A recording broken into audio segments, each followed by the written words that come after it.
वन में जीवन बिताइनी, महल सुख सीता न पाइनी। वन में जीवन बिताइनी, महल सुख सीता न पाइनी। 14 बरस सीता वन में बिताइनी, 14 बरस सीता वन में बिताइनी। रावण हरि लई जाई, महल सुख सीता न पाइनी। रावण हरि लई जाइनी, महल सुख सीता न पाइनी।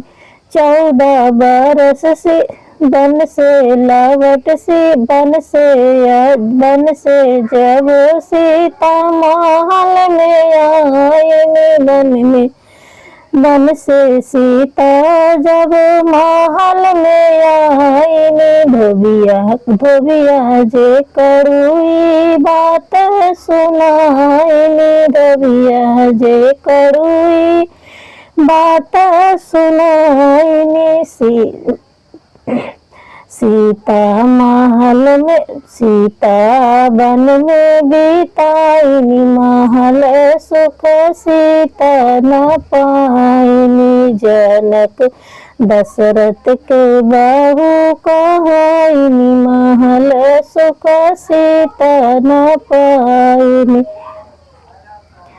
सीता न पाइनी हो, सीता न पाइनी। वन में जीवन बिताइनी, महल सुख सीता न पाइनी। 14 बरस सीता